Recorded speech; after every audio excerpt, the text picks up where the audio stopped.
Hi, everyone, and welcome to episode 174 of the Tick Bootcamp podcast. The title of today's interview is Bite Me, an interview with Ally Hilfiger. My name is Richard Johannesson. And I'm Matt Sabatello. Matt, Ally Hilfiger is one of the most accomplished women we've ever interviewed. In fact, she's one of the most accomplished women I've ever met. And what was most shocking about her story is that she was suffering from chronic Lyme disease since she's 7 years old, and she's been able to accomplish so much despite suffering from a chronic disease. And Rich, what really stood out to me about this interview with Ally Hilfiger is that we often hear from our followers and listeners that if they were rich and they had resources, they'd be able to overcome chronic Lyme very quickly. And that's simply just not true.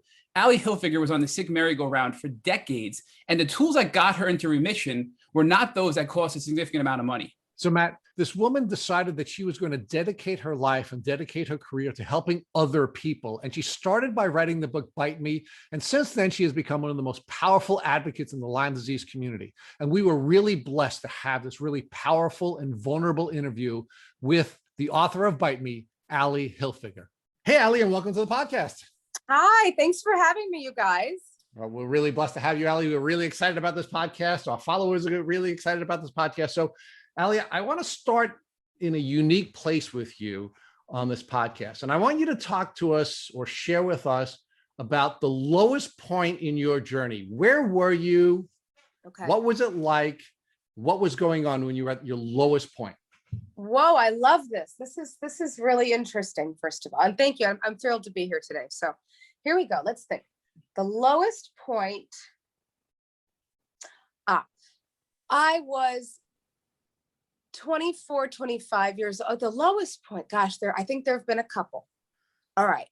The first lowest point was when I was 18 years old, after my TV show had aired, after I couldn't decide whether or not I was going to go to school, to college after graduating, and before I ended up in a psych ward.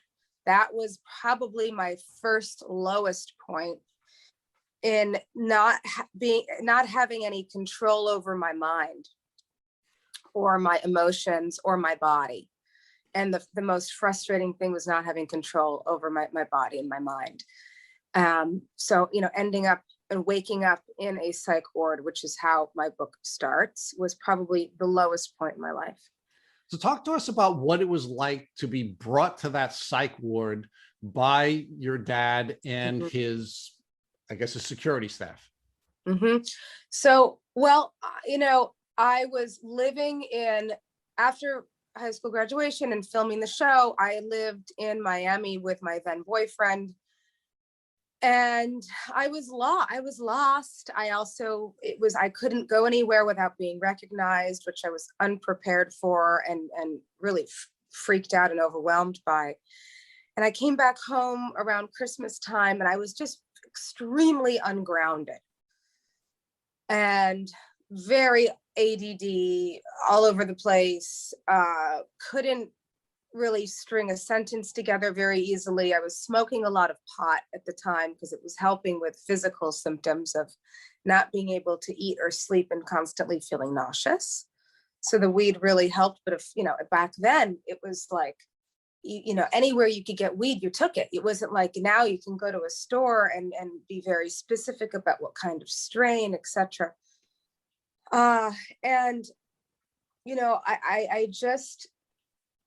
I think that all of my frustrations and anxieties boiled up to one peak at that point, and I needed help. I wanted help. I wanted someone to help contain me and put me back together and heal me. I wanted healing, and I didn't know where to go or how to get it. And I think I wanted structure. I wanted someone to take care of me and feed me and help me to sleep, and take the nausea away and take the joint pain away and, focus me. And I couldn't. And my poor father just had no idea what to do. And he talked to a psychiatrist, I believe at the time, and was telling him about my behavior and just everything. And I think she was like, listen, we've got to get this this girl into a place, like a medical place where we can like start from ground zero, stabilize her, and then figure out what's going on. No, they drugged me basically. I thought I was going to Jamaica. I was like, I just need to go to Jamaica and lie on a beach and just hang out with Rastas because that's gonna help. Which maybe it would have, who knows? They probably would have given me papaya leaf tea and garlic to help, whatever. Anyway, I ended up in a psych ward with like looking down at my Adidas sneakers and the shoelaces were out. And I was like, what is going on? Where am I? I mean, I've never been like a suicidal person or, I've always been like a very good girl, pretty stable-ish. I mean, I had a lot of panic attacks in my teens, but anyway, I was just so confused. And I think being in that hospital was the lowest point in my life. So, Ally, I'm going to ask you to now look at this from a different vantage point. I Right. shared with you that I'm the parent of 4 daughters, and Right. I read your book twice. I read your book before Matt and I started this podcast, and then I reread your book last week. And when I was reading the book, I got to the part where you were describing the steps your father had to take to have you moved from your mother's apartment to ultimately going to this hospital that you went to. Mm-hmm. And I was reading it as I was stepping into your father's shoes when I read it. And I had to put the book down because I couldn't do what your dad did. I'm not strong enough. I would not have been able to do what your dad did had this been my experience. It was so powerful for me. I had to put the book down because it was so well written and I was so emotional as I read that. So now I'm going to ask you to look at this, not from the perspective that you had written the book, which is Ally's perspective. I'm now going to ask you to look at it as if you're the parent, because you're now a mother, you have a child. If it was your child that was in the position that you were in, and you're now the parent the way your father had been, describe for us what you would do, and do you believe you could be as strong as your dad had been? Because he had to overcome your mother's objections, he had to overcome your objections, he had to overcome your mother's security objections. Would you be able to do that?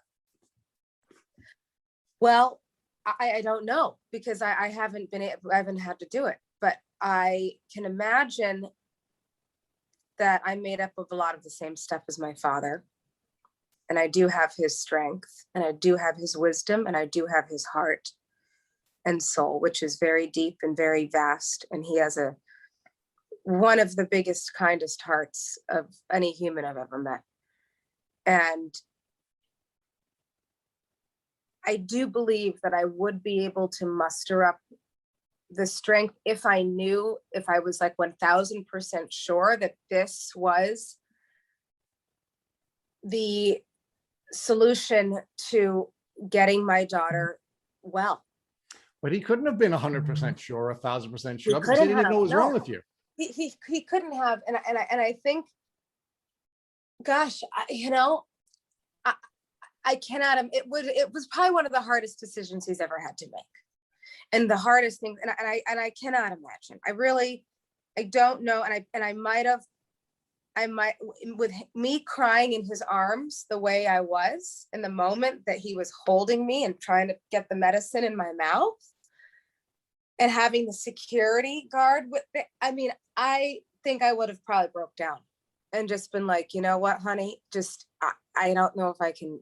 Let's just go to Jamaica. I don't know. I do not know. The moment of like getting me in the car, like getting the medicine in my mouth, physically holding me with the security people, my mom freaking out and screaming in the house I grew up in, getting me in the car. Well, I willingly went in the car because I thought he was bringing me to the airport. And I just would have been so emotional. Or as a parent, what I've noticed is when a emergency happens or like a crisis happens, I kind of go into this weird slow motion robotic mode where I'm very emotionally detached, and it's almost I sink into this like very slow motion robot where I can take care of the situation in a very methodical, practical, deliberate way. This is different. This is not like, oh my God, your kid cut her finger open and you have to do something. This is like very different, and it's very deep. And so I don't know. I really don't know. And God, it's just like breaks my heart to think that. And it's so interesting. Like a few weeks ago, I was with him, and I was crying, just being like, I'm so sorry for having to put you through that. And I so badly wanted to get better in my life, in my 20s, especially because I did not want my pain to hurt you anymore. And I was so angry at myself. I was so angry with my body and with my mind. I was so angry with my body for not being able to get well and to keep having the relapses and to keep going through the struggle, because I knew how much it hurt him to see his daughter, who, we have an incredibly close relationship.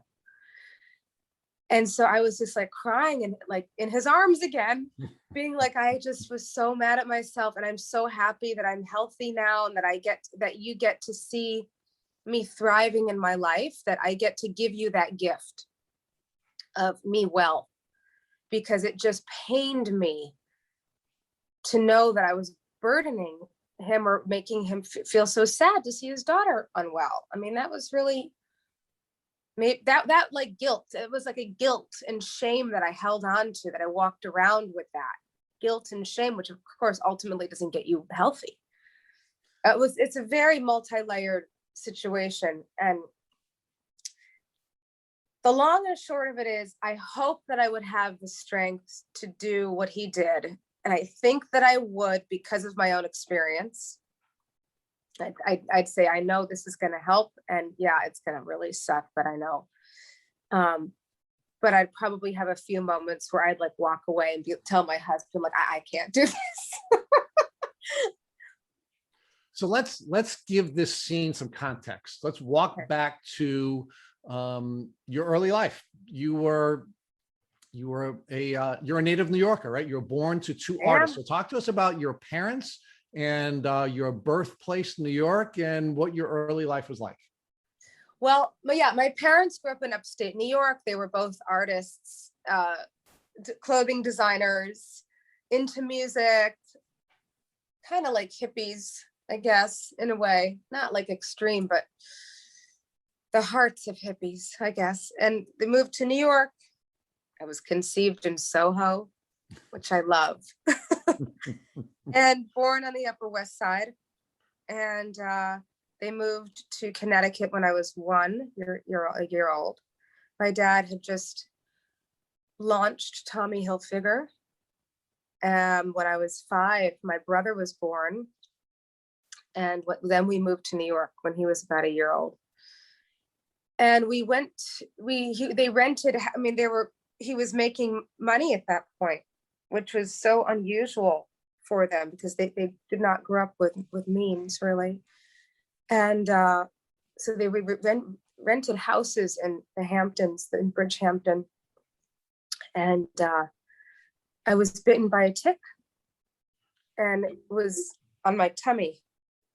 Now, do you remember the tick bite experience? Or is this something that was relayed to you? It's sort of like the way that they're studying memory now. If you're told a story enough, you start to adapt it as your own, and you think. So I at this point, I have somehow conjured up this memory from my mother's story, that I remember being on the bed and her pulling the tick off of my belly button. Like, I can see it. I can see the tweezers. I can see it on my belly button because I have a little birthmark there. I can see it coming off. I kind of can like remember that memory of being on the bed. So, but I don't know if that's real or not. So who knows? Now, do you recall being concerned about ticks at that stage in your life? No. I mean, they were just like yucky and weird, they were just kind of like a bug, like yucky when you're 7 years old. But it wasn't this serious, like intense thing, like, oh my God, you got bit by a rattlesnake and you're gonna die. It wasn't anything like that. It was just like, ugh, Now you grew up in the Lime Belt, right? You were spending time on Long Island, you're spending time in New York City, upstate New York, and Connecticut, Connecticut. So you're in the Lime Nantucket. Belt. Mhm. Were you given any education or training about tick awareness, tick avoidance, tick removal?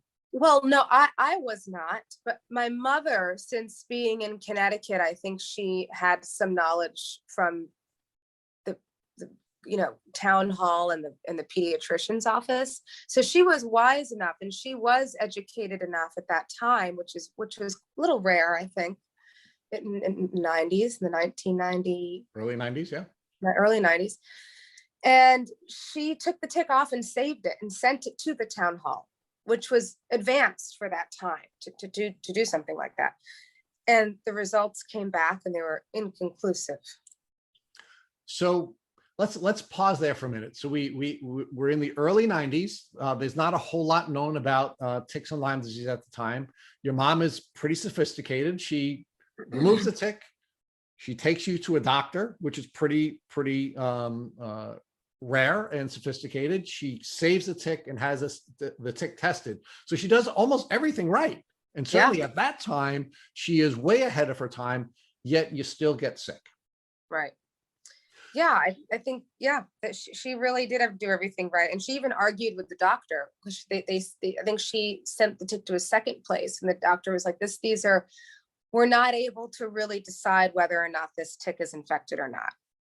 And she argued with the doctor. She had like a heated discussions being like, this is so unacceptable. What are you saying? And I think it kind of died off from there in a way.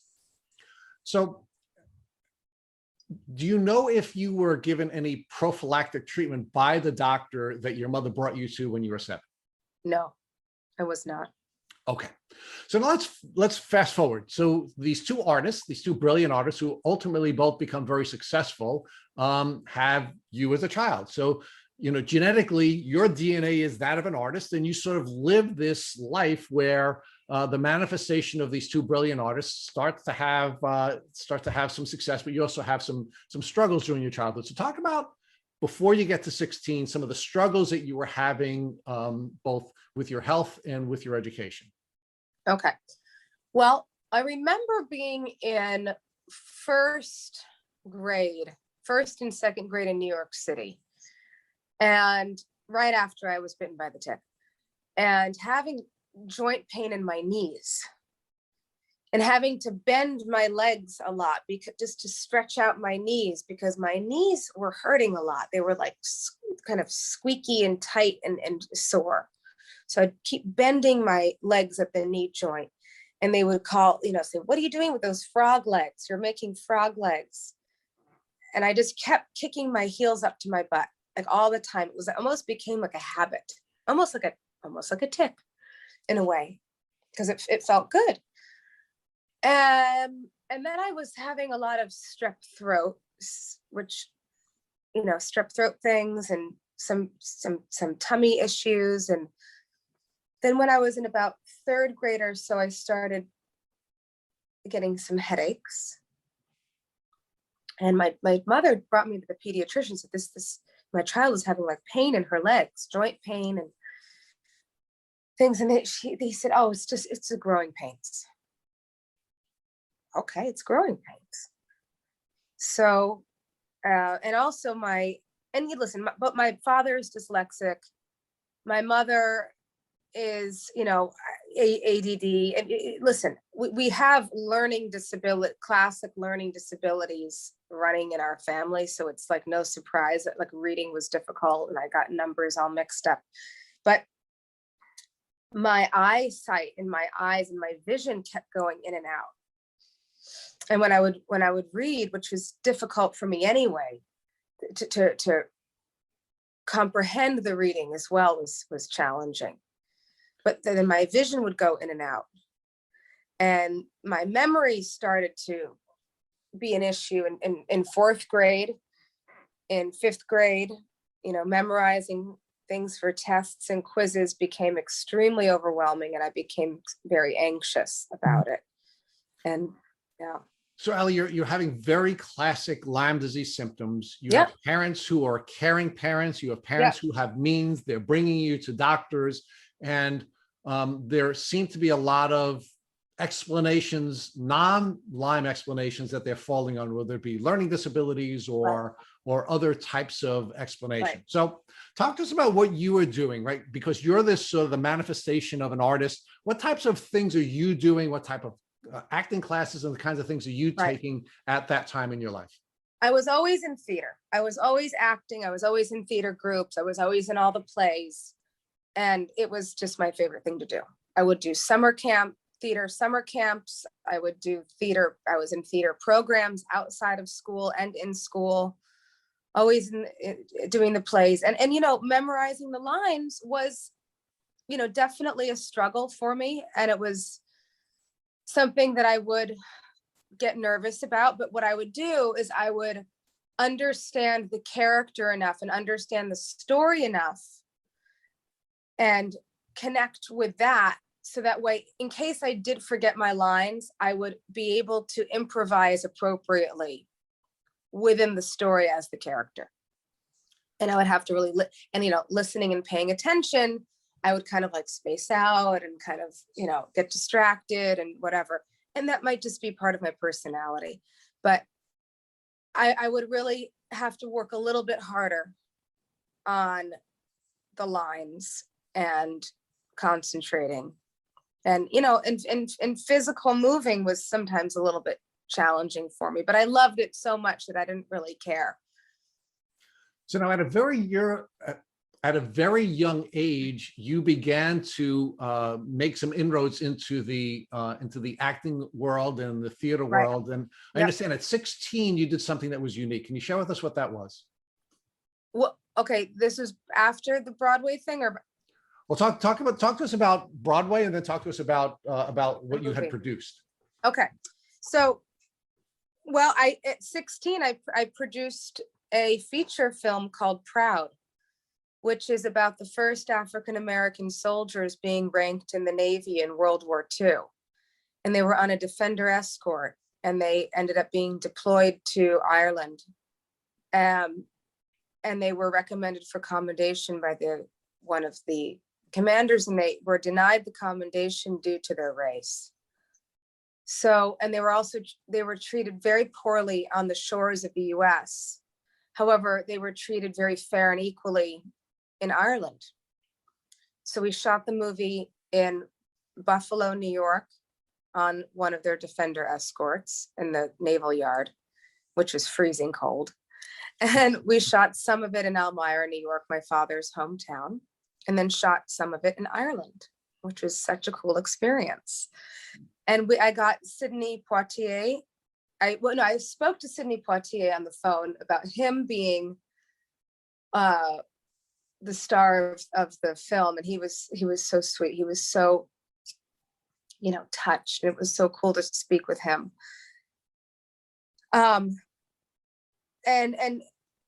you know, the film is now it's in education centers and on Stars, and it was sort of one of these things that fell into my lap and that I ran with. I kind of blindly ran with at 16. I had no idea what I was doing, but I did it. We did it. It was amazing. So despite suffering from classic Lyme disease symptoms that were not yet diagnosed, you were able to produce a film that still has legs to this day at the age of 16. I did. Yeah. So that's kind of wild. Well, you know, it's a lot of intuition. A lot of it is intuitive. A lot of, you know, what I was doing, I was managing. I was not functioning at my highest level. And again, at 16, so at 16, I started to write the notes on the script. And 16, we started to say, okay, let's do this movie. Then I turned 17. And at around 16, that's when I smoked pot for the first time. And I realized that I was like, oh my God, this is a miracle. The weed, it was like a lifesaver for me, but it was also a detriment. because it made me, sleep through my alarm. I, was eating unhealthy snacks at night, which of course was like probably inflammatory foods. I was forgetful, but I managed. I just kind of faked it till I made it. Well, but you were also self-medicating, right? I mean, you were I was suffering totally self-medicating, and it was great, but it was not like, there was like a couple of times where I slept through my alarm and I should have been on set. So talk to us about Broadway and your relationship with Broadway. Okay. So when I was around 13 years old, a family friend of ours said, hey, my friend has written a musical play, and I think you would be a wonderful to act in it. So I said, okay, great. So we did a little audition at like her home and her couch. And she said, great, I want you to play the supporting character. I said, great, I'll do it. And it went from off Broadway to off Broadway, eventually to City Center, which I still can't really, is it like on Broadway? Is City Center considered on Broadway? It is. Okay, so they're on Broadway. I mean, we had a playbill. I mean, I always want to be specific about my words, and I'm always paranoid that I'm, I have that fear of being a fraud. What is that? Imposter syndrome? That's what it's called. A lot of people in my generation have this, by the way. I've learned. It's very, very a lot of people with Lyme disease have it, right? Yeah, there you go. So that's what that is. So let's talk about your step onto the MTV set in Rich Girls.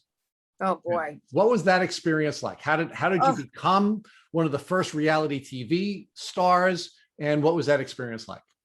All right. So after the film Proud was launched, there was an article in the New Yorker, or the New York Magazine, about me being a producer at 17 years old and about the film. And MTV saw it, and they called me up and they said, hey, we think that it's incredible what you've done. Will you come into our offices, and we just want to have a meeting with you and maybe discuss doing something with you. And I thought, cool. I mean, MTV is cool. Why not? So I said, my high school, gets at my last class is at 3:30. I can be there at 4 o'clock. This is Halloween. I arrive in the offices with like I'm like wearing like this white blazer, a white skirt, and huge feathered angel wings and glitter all over my face. Because I was like a sexy angel with like a corset underneath, whatever. I was like in 11th grade or something. So I arrive in the office by myself. I've never had a manager, an agent, no father, no lawyer, no anybody. This is me. Arrived. And they were like, oh wow, what a great costume. And by the way, we're fascinated with your film. So I was like really chatty about the movie and really excited about the film, thinking, oh great, we can get Proud on MTV. Like, this is so cool. We can get this story out there. And they're like, well, maybe we're thinking about, like, maybe, have you ever heard of a VJ? Would you want to be a VJ and host your own show? Which I should have said yes. I was like, oh, no. Like, I don't want to do anything like that. I was probably nervous about remembering lines or something at that point. And I said, I really prefer to be behind the scenes, which makes zero sense since I grew up on the stage. Whatever, I don't know what happened there, a glitch. And they said, oh, cool. Well, maybe you can develop a TV show with us. Do you have any ideas? I mean, I came into this meeting with zero preparation. Zero preparation at all. And all of a sudden I thought, what would be an interest, in the middle of the meeting, what would be an interesting topic to explore for MTV? And I thought, oh, here we go.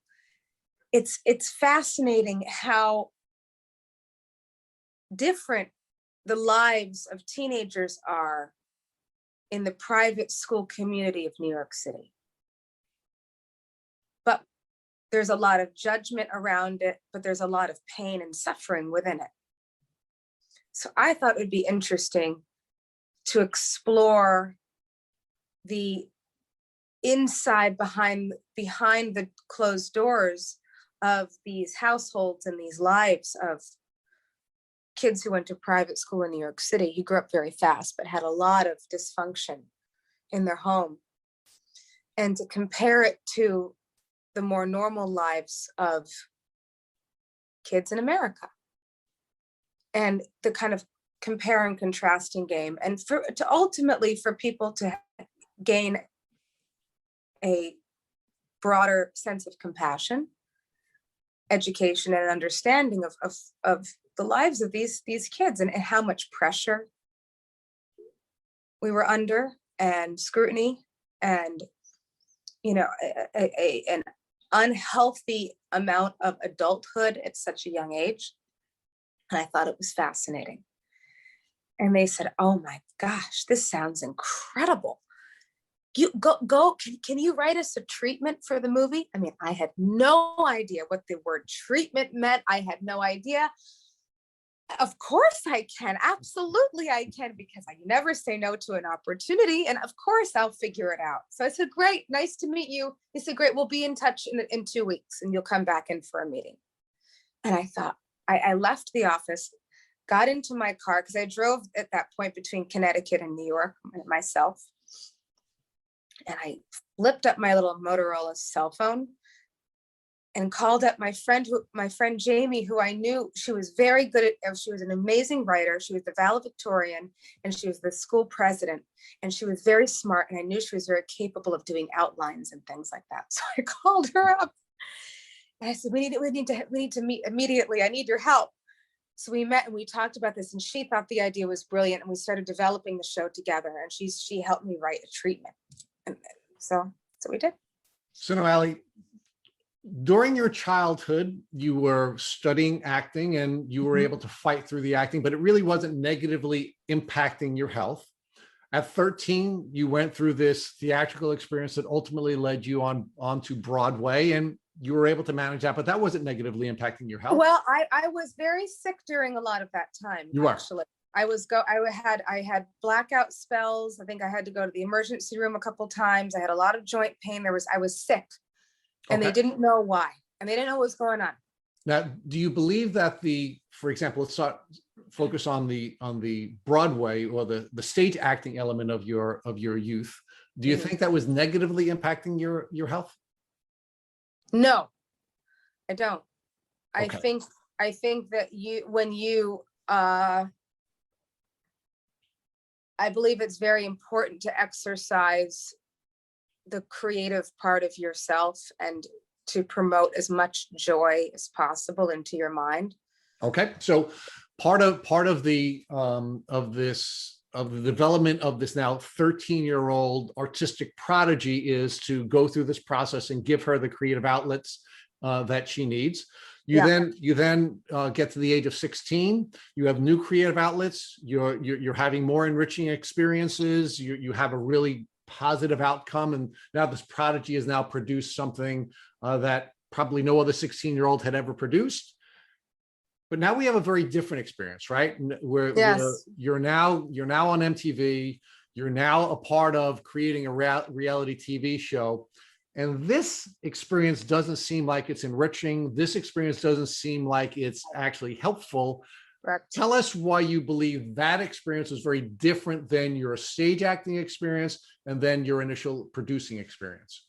Well, first and foremost, there were chaperones when I was younger and in the theater, and there was structure, there was direction, there were many different people managing the different parts of producing a play, etc.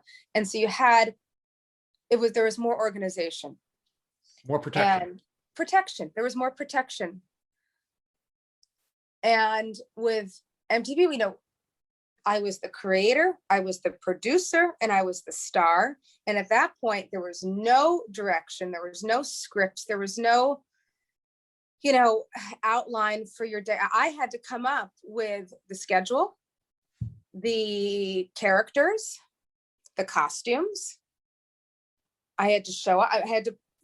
I had to book the cars. I had to book the places. I mean, it was a lot of Now, pressure. there's nothing wrong with that piece of it, because again, you're a prodigy. This is an outlet.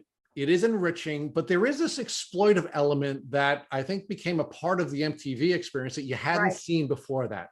So Right. talk to us a little bit about how the adults that were a part of this were sort of encouraging maybe some bad behavior, were Right. editing the, Yeah. the vast amount of material that was being filmed, and how that impacted you on this life's journey. Well, I think that, first of all, the title of the show was one of the biggest elements to this conversation, because they had assured me that Jamie and I could come up with the title of the show, and we worked endlessly. I mean, she still, I think, has the journals. We wrote and wrote and wrote so many different treatments and titles for the show. And they scrapped all of them in the middle of filming, let us know that we do not, in fact, have control over the title of the show, and they're going to call it Rich Girls. This is when I wanted to rip up the contract and run the other way. Because, listen, I grew up in a very specific situation, but I did not grow up in a way where you brag about what you have. You're modest, you're humble, you're grateful, not flashy, all of this. And it was completely the opposite.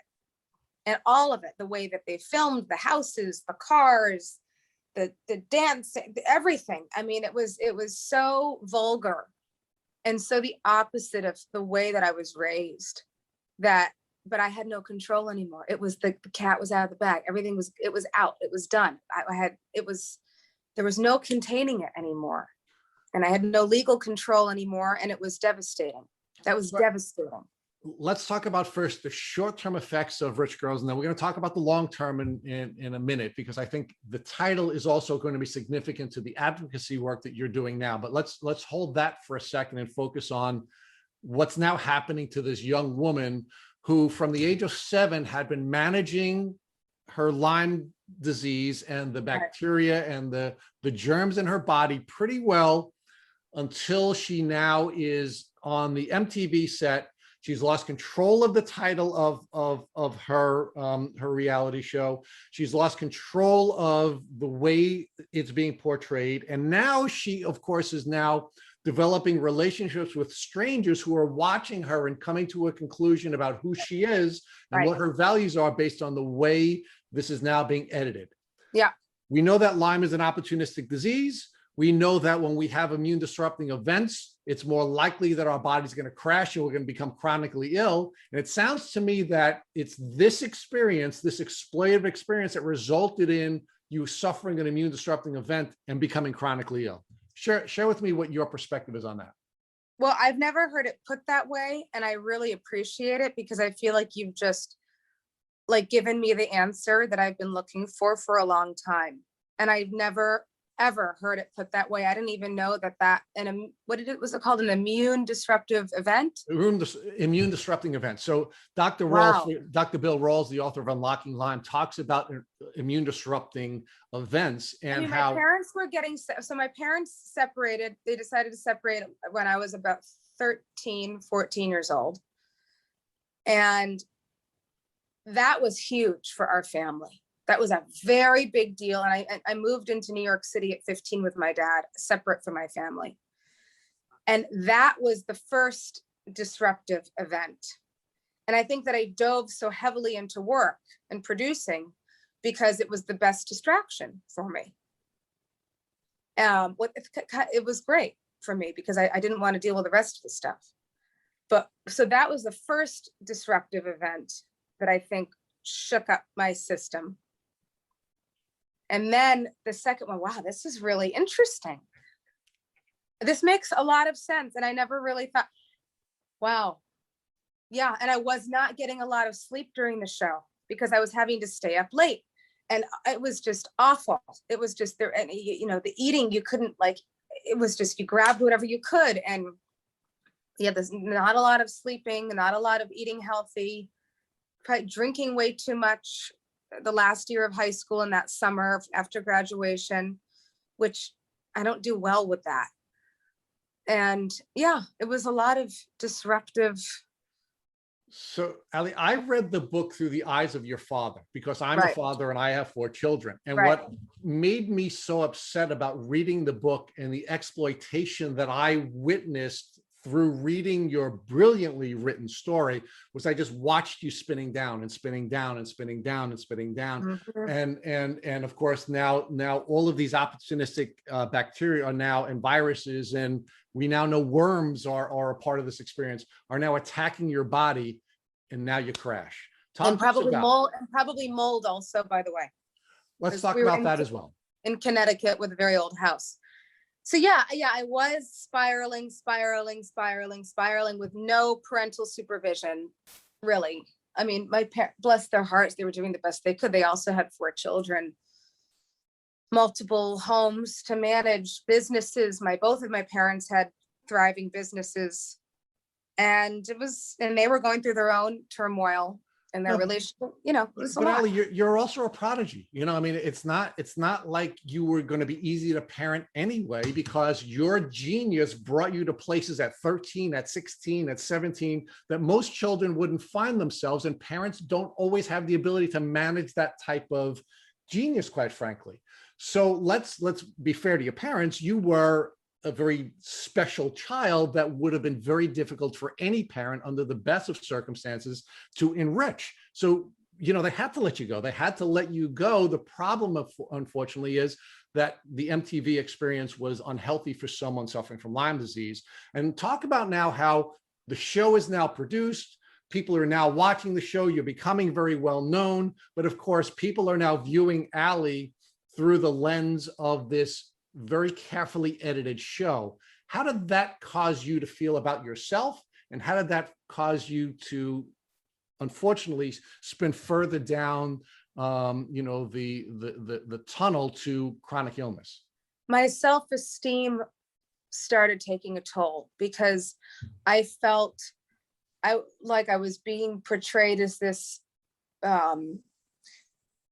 uneducated, ditzy, you know, flimsy girl. And I think since reading and math, quite frankly, and comprehension in school was a struggle for me, although I was quite intelligent, I was extremely insecure about my abilities in school to begin with. So on top of it, to be portrayed as this sort of like, couldn't remember what this was, couldn't remember who that was saying stupid shit because I was anxious, like my dad invented cargo pants, which is the stupidest thing I've said. And like, you know, just weird things. And I think that it was sort of like, if I wanted to paint a picture of the worst version of myself that I was so scared of, they did it for me. And I was like, oh my God, like this is, oh my gosh, all of my insecurities are true because it was on television. But it's not who I truly am. So yeah, no, but let's pause there for a second. These folks are following you around and taking thousands of hours of footage. I know. And then what they're doing is they're cobbling together just those pieces that, of course, combined. Those moments of like being overtired, when you're overtired, or when, you know, off camera, there's something else going off camera that no one else can see that I'm distracted by. It's very, yeah, you're right. So let's again, think about that for a minute, right? You're a prodigy, but you're being portrayed as a ditz. Mm-hmm. You're a humble kid who has certainly had privilege, but not somebody who wears it on her shoulder. But now her show is entitled Rich Girls. I know. You're now interacting with the world, with everybody seeing you that way. And now your Lyme disease takes off. Yeah. Well, I don't know. Maybe it was meant to be. It was meant for me to crash and burn at a young age so I can do greater things in my adulthood. And we'll get to the transformation, but let's let's again fully explore the rest of this. So now we get to the scene that we talked about at the beginning of this podcast, which is you're out of control, you're crashing, you need help, you can't get there yourself, and your dad and your mom now have to take charge in a very powerful way, and they bring you someplace to now be isolated from the world and diagnosed and treated. And talk to us about what it was like to be in this hospital setting and what the experiences were like that led you on your healing journey. Well, I was very, very confused as to why I was there. And it was like being in a real nightmare. It was like a real nightmare. I was really scared and lonely and angry. And I felt deeply misunderstood. And I think that's a very difficult thing for a human being to go through, is being deeply misunderstood. So I was deeply misunderstood with a TV show. I was misunderstood by my parents. I was misunderstood by the doctors. And I felt very alone in that point. So, and I had a doctor there who just wanted to totally just drug me and make me just shut up. But I was not going to accept that. So I asked to switch to a different doctor. And that's when I met Dr. Ellen Shander. And I'll never forget Ellen walking into the room and like opening up the curtains. She was all in purple and saying, she saw who I was. She saw my soul. She saw my spirit. She saw my mind. She respected me. She understood. And it was like recognizing an old friend after many years. So yeah. So Ally, was it at this point that Lyme disease was brought back on the table in a strong manner to finally get tested for the root cause of all your problems? Not yet. Not yet. So walk us through how things continued to sort of go downhill up until that point. Well, by the way, up until that point, I had been to several doctors. And I went to doctors at Harvard, Yale, different doctors in Connecticut and New York. And I was misdiagnosed with different things like multiple sclerosis, fibromyalgia, rheumatoid arthritis, depression, anxiety, learning disabilities, all of these things. And, Lyme disease was not brought back on the table at that point because what I was going through was so emotional that the physical stuff didn't even matter at that point.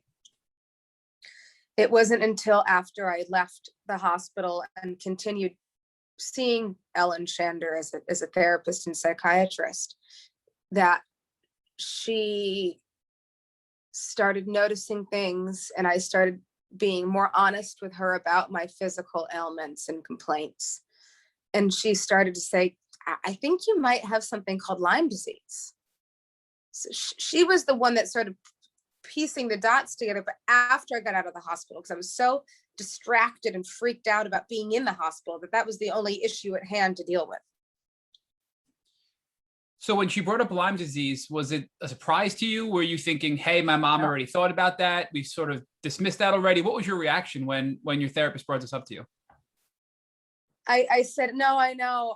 I was like, no, we've been down this road. Like they've tested me for Lyme disease, that all of the results have been inconclusive or kind of borderline, or the levels haven't been high enough. So they diagnosed me with MS at one point, which we found it wasn't a real thing for me, fibromyalgia. And that's what I was left with, was fibromyalgia. And she said, no, I think that we have to retest you. I said, but I've been tested for Lyme disease. Why do we ruled that out. It's fibromyalgia. She said, I don't think so. I'm going to send you to another doctor who looks at the blood differently than what the CDC allows. So, but Ally, prior to this, did any of your doctors explain to you or your parents that the Lyme disease testing is very inaccurate and there could be a potential clinical diagnosis? No. Never. No. So never. your reaction was, hey, I've been tested, I've been negative, and you thought it was a definitive test. So you're like, no way. Right. It was no way. I mean, one of the doctors that said it might be MS was explaining to us that I did have antibodies but that they were not high enough for him to legally say that it was Lyme disease, legally diagnosed as Lyme disease. Therefore, he's defaulting to possible MS or fibromyalgia. Was that a subtle way of that doctor trying to give you a nod, do you think, looking back, like, hey, I can't, Looking back, yeah. Yeah. We've heard that a lot where doctors can't because they're worried for their licenses. Because we've heard, Right. I'm sure we've all heard stories of doctors losing their licenses, their credibility, et cetera. So many doctors sort of low key will say, hey, I can't officially tell you have Lyme, but you have antibodies, you're kind of borderline, you may want to look at that. So, do you think that may have been sort of a tip or a hint, a wink, wink to you and your family at the time? I think so. But I think that we were, not as educated about this disease at that point. And, but you were far more educated than most others during the 90s, for sure. It's true, but we were not understanding the wink, wink. We were more hanging on to, oh my God, it might be multiple sclerosis. And my dad's sister had MS. And that was so distracting to us. That was so that just took up all of the space in our brains. So we didn't really think of that. And after you sort of got away from the scare of MS, it became fibromyalgia, and you figured this was more of just a syndrome that was sort of unknown. And then you kind of leaned back on the psychological, it sounds like, before getting back to this therapist after the mental institution and getting referred to this final doctor. Yeah. Now, who was his final doctor? Was it Dr. Phillips that you referred to? So the doctor that Ellen Shander sent me to is Dr. Stephen Phillips. And he was the one who took a very thorough examination and questionnaire. And the fear of cold was when he said, do you have a fear of being cold? I was like, nobody knows that. Like, I don't, yes, I do. How do you know that? That was kind of a moment of, oh, wow, this guy knows some things. And then he took the blood. And then he came back and called me, and it was like, oh my God, how have you been surviving? It was unbelievable to him, I think, at how I had been functioning because of how high my levels were and having Babesia on top of it. So from what I understand, you had one of the worst cases that most doctors have seen. Well, some of them say that. I don't believe that because I know people who are paralyzed. I don't listen. Yes, maybe it is. Some doctors say that, yes, it is one of the worst cases that they'd seen, but I like to live in a little bit more of a positive la la land where I'm like, no, I'm fine. You've seen worse, Talk to us about, clearly you went to many, many doctors throughout your childhood up until becoming a young adult. What was that doctor's visit like with Dr. Stephen Phillips compared to your other doctors that you saw prior to that time? Well, I was alone. I was without a parent. So I went by myself. That was the first unique thing. So I think I felt a little bit more comfortable speaking openly and honestly. And he also was a very sober and compassionate person. So I felt the other doctors, I felt like they thought I was exaggerating or lying.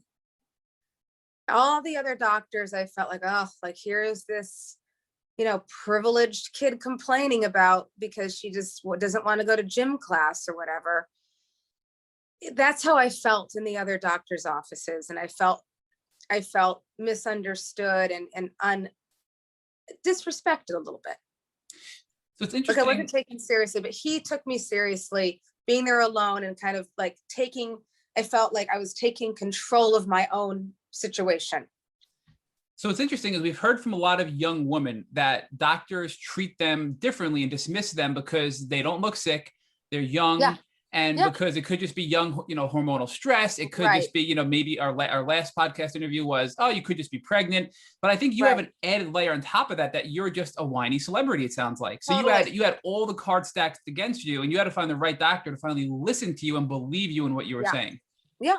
And that's probably why I always felt like a fraud. I was like, well, maybe I am exaggerating. Maybe everyone really just feels like this and I'm just complaining about it, So yes, he respected my words and he took me seriously. And he really listened to everything I was saying. And he was asking me these detailed questions of things that I would never have brought up to a doctor before. Never.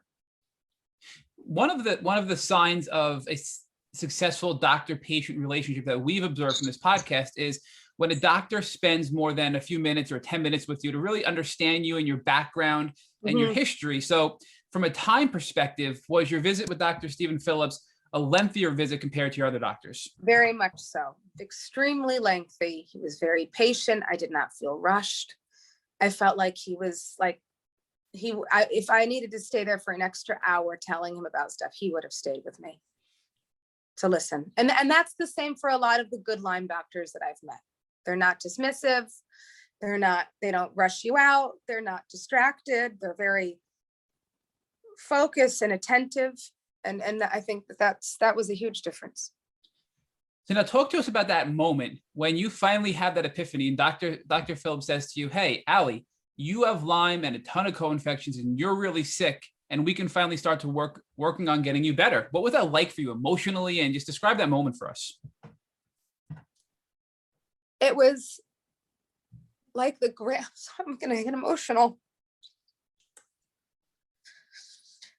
It was very, very validating and just like a massive sigh of relief. I was so relieved that I felt like I had an answer and that I wasn't exaggerating, that I wasn't crazy, but that like all of the symptoms and night sweats and headaches and pain that I had been through was validated, and I had an answer and a diagnosis that I could maybe get better. I was like, oh my God, now I can get better. I can heal. Now I can, get this thing behind me and move on with my life, which was the total opposite of what happened. So before we go there, talk to us about what it was like. Now you're independent, you're at the doctor's office by yourself, and you're going to go home and you're going to share with your family, your mom and your dad, that I have a real diagnosis. I have Lyme and all these co-infections. What was that like for your family to be able to share that moment with them? I don't remember that as clearly, to be very honest with you.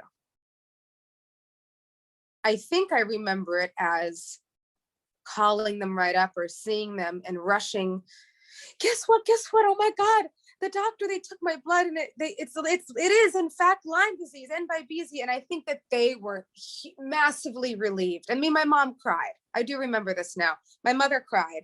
My dad had tears in his eye. I mean, both of them were like very emotional, very relieved. They were just like, oh, honey, like, thank God. And you poor thing. And we're so sorry. And oh my God, what can we do? What do we do now? Let's, they're so loving. And so, I mean, the poor people were so freaked out about this whole experience in the hospital and everything. So I think that they felt the same way as I did in a lot of ways. Let's put this in perspective time-wise. How long did it take from the time you got released from the psych ward in the hospital that you were in, and now seeking therapy with this amazing counselor that you loved, getting to Dr. Phillips and getting a positive diagnosis? How long did that time period take? I'm not sure. I don't know. I don't know. I was in the hospital for like a total of 4 months, which is crazy because I didn't want to leave. After I got used to it and I got into like a little program and they put me in a different place, like a little house that you live with other girls. I felt safe there. I felt like I was in a routine. I didn't really want to leave. So I kept wanting to extend my stay there. And we were able to do it. So I stayed for 4 months. I probably would have only been there for 2, but anyway, so after I left, I don't know, maybe like 2 months after I left. So Ally, I personally believe there are many people that have been struggling for years and decades today that are dealing with a mystery illness that likely is Lyme disease and co-infection. So yeah. I also believe that your circumstances are not coincidence, and all of your life circumstances leading up to your diagnosis, as weird as it sounds, was a positive thing because you got a diagnosis, which many people don't have today that are suffering from a tick-borne illness. I know. I think that if I hadn't hit that bottom and ended up in a hospital, I think I would have just kept managing and kept self-medicating and plowing through my career and using work also as an escape to ignore, it was a great distraction from my mind to not focus on the pain and the discomfort within my physical body. So I think I would have just plowed through, and maybe, but ultimately, I think inevitably I would have always crashed and burned. I think that just is what happens. And I was lucky that I crashed and burned at a young age, quite frankly, because then I could really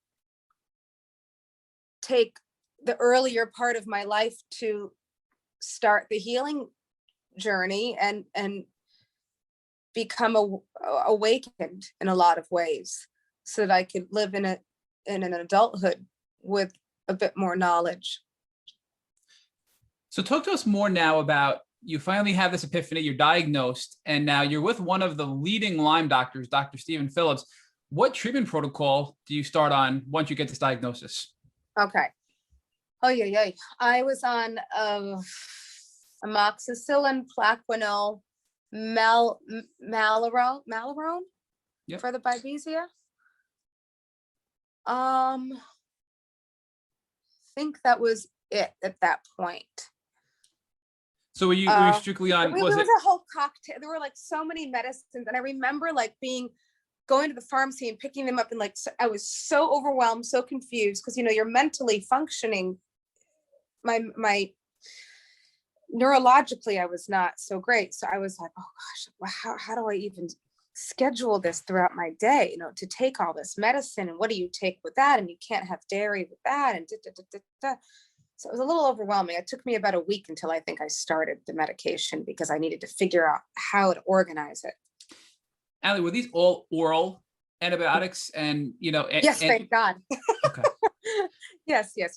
So you went on a cocktail essentially of this anti-malaria medication, which is really used for Babesia. You went on antibiotics and probably some other supplements and a whole bunch of other things. How long were you on these drugs for? Oh my God. I think about 9 months almost. And also I didn't know the Malarone causes depression also. That's a really important tip for everybody listening, that they need to look carefully and explore the side effects of their medications with their doctors. Many people don't experience some of these side effects, but it's important to be aware. So in case you do have a change in your mood or your physical health, that you can correlate it back to these drugs, especially when you're on so many, right? And that's not done often enough, I feel, in the Lyme community. There's also a huge element that we're missing here, which is the number one thing that I tell everybody, no matter what, first when they're starting the Lyme treatments, especially with antibiotics, is learn how to take acidophilus properly. It must be refrigerated in a glass bottle, preferably not in the plastic bottles. Live multi-billion culture, a culture like multi-billion cultured antibiotics, refrigerated in a glass bottle, to be taken without food in between the doses. If you can get that down, then you're going to be pretty much okay-ish. But I was so destroyed after 7 years of being on a variant cocktail of antibiotics and pharmaceuticals that it just destroyed my system so greatly, because I didn't know how to support my body holistically in conjunction with the pharmaceutical protocol. Before we get on the whole sick merry-go-round that you talk about in your book, can you just describe for our listeners what is this, right? So are you describing a probiotic that you're going to take with your, because you're using very high level words. I just want to make sure everybody understands this really powerful tip that you just gave to our audience. So when you're, I call it the Israeli army. When you're bringing an Israeli army of medications and antibiotics into your system, there is going to be some depleted down. There's going to be attacks that you don't want it to attack. And so acidophilus is really the long scientific word for probiotics, the good bacteria. So you're going in with the Israeli army to take out the bad bacteria, when in fact it takes out all the bacteria. So it's killing the woman and children also. So we want to bring in the probiotics, the good bacteria into your system, so that way your body can function at a normal level. If you go in and without the probiotics and take out all the bacteria, you're going to be stuck with a very, very sick person again at the end. And this is such an important tip that I personally didn't have that knowledge. And I received IV antibiotics and didn't address any of those things. And I feel it really had a negative impact on my healing journey. So that's a really important tip for everybody listening. Yeah. But another follow-up question is, in addition to treating with just Dr. Phillips, I think you had a whole team of doctors, almost 12 doctors in total at this point, right? Yeah, because I went from Phillips to another doctor to another, because what I would do is I would do the treatment. I would get, by the way, when you start taking these medications, if you're in fact sick with Lyme or BIBs or a co-infection, your symptoms flare up quite significantly. And that's something called a Herxheimer. And I did not know. I was like, oh, freaking out. Like, why am I getting more sick? Why am I getting fevers? The night sweats were worse. The joint pain was worse. The fatigue was way worse. And I was like, whoa, I am not getting better. I am getting worse. And they were like, no, that's a good thing. That's a good thing. That's confirming that you're in fact infected with Lyme disease. And this is your body saying, yes, I do. And thank you for starting to heal. But it really makes you feel like you've been trampled with like 10, 18 wheelers. It's not, it's not a fun experience. So after the Herxheimer, which can last up to 2 months for some people, you start to level out and you start to feel better. And you kept taking the antibiotics and kept feeling better and stronger and stronger. And I thought, oh my gosh, I'm better. You wake up one day, you think, gosh, I think I'm better. So I would say, great, I don't need these anymore. I can go back to work now. And I'd say, no more medicine. I'm done. They say, okay, you're good. It seems like the treatment has worked. And then I would come to relapse a few months later. And that's when I'd say, okay, well, maybe I need to see a different doctor. Maybe his treatment will work better. So I went from doctor to doctor in that way. But I did everybody's treatments thoroughly. I really did. And I think that's very important, to not doctor hop and mix them all together, but actually stick to one protocol, see it to the end, and really follow the directions very thoroughly and give it like a real good shot. And then after that, if you want to see somebody else, but I did stick to their things. So you followed through with these protocols, but from your book, and it's not uncommon, you got diagnosed when you were 19, you started treating around the time you were 20, and you said pretty much for your entire 20s, every summer you were bedbound, because you would have this cycle where you would treat in the fall, I believe, right? And then you would get a little bit better in the winter and the spring, and then you'd kind of go back, run a business, be super aggressive with your lifestyle again, and then get sick every summer, and had that cyclical sort of illness. You called it, I think, the sick merry-go-round for almost 7 years. So at that point, you just had to sort of bounce around from doctor to doctor to doctor every season almost to get better, it sounds like. Yeah, that's right. So what were these doctors saying? I mean, on the second and third and the fourth and the fifth and the sixth and the seventh time, when you said, hey, look, this is becoming a pattern. Why is this happening? What were they saying to you? Why you were having the cyclical pattern on an annual basis with your flare-ups, and then ultimately your relapses to put you bedbound every summer? I don't really think they said anything. I don't remember. I don't remember. I think they just said, okay, let's try something different. I think that they also said that because I was so sick for so long untreated.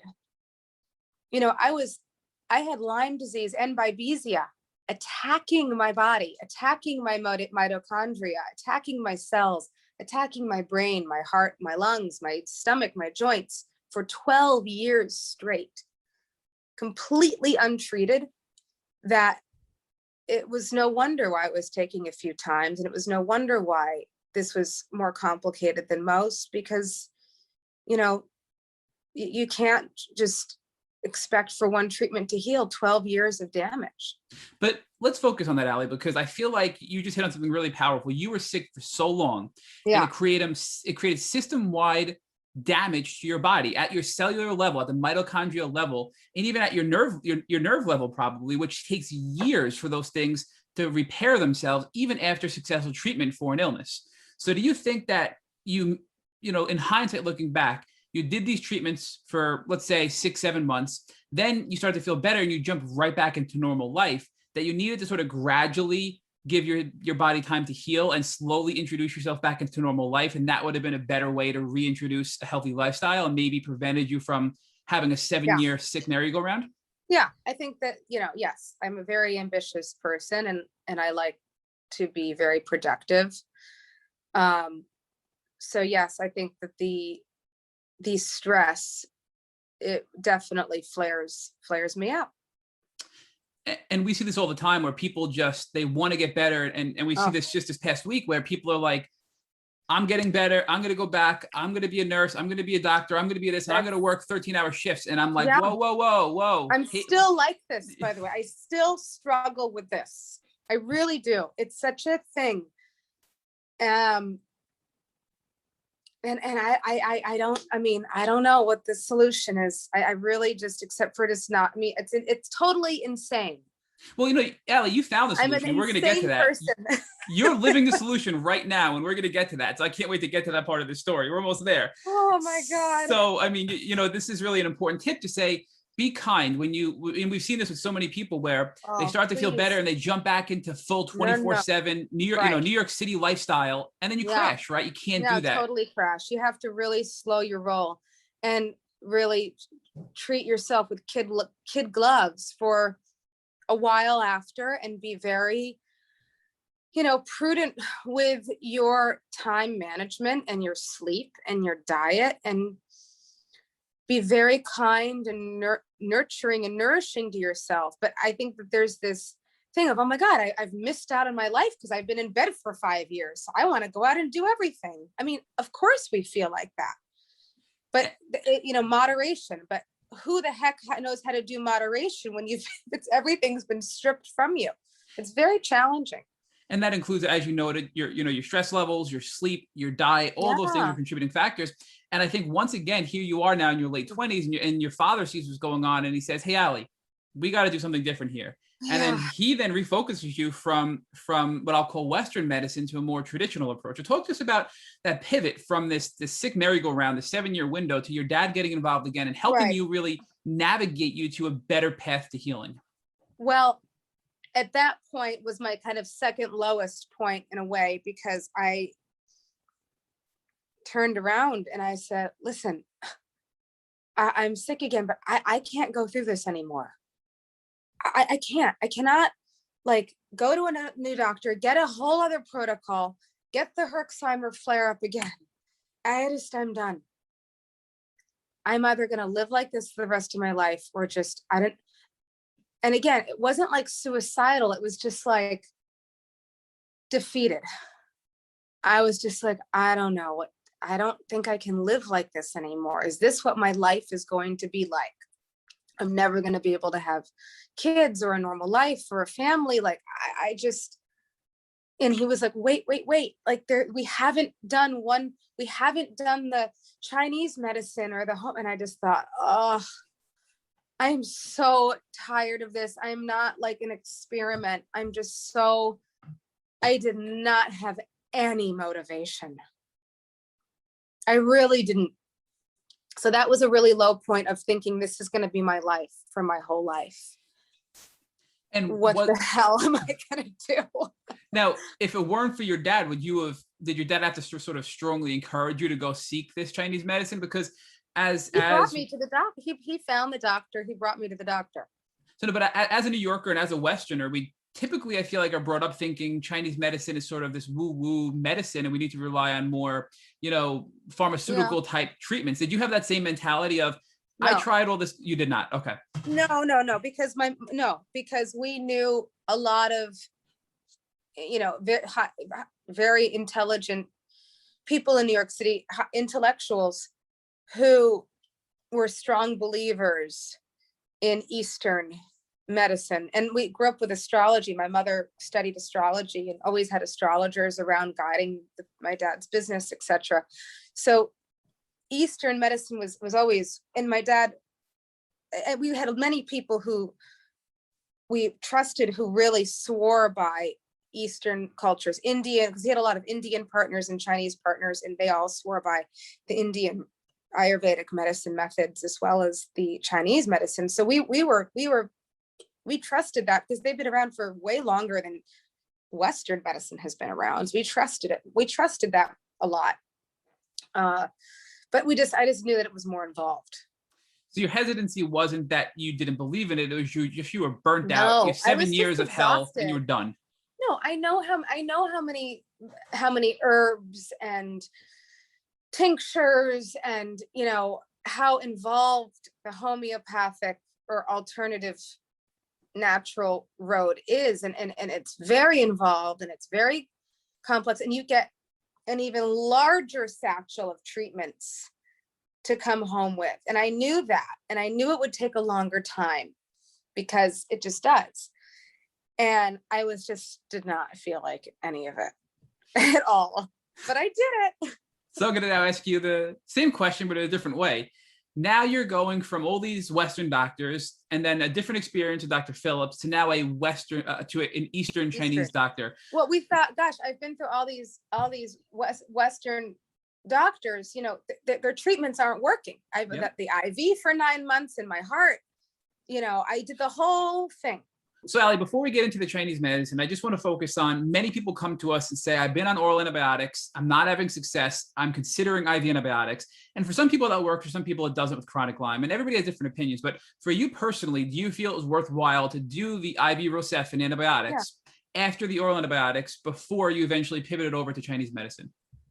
Okay, I can't give really a clear answer with that one, but I do know that the IV antibiotics after that treatment was the best, was the healthiest, you know, quote unquote healthy, was the best I'd ever been after any treatment, and it sustained me for the longest.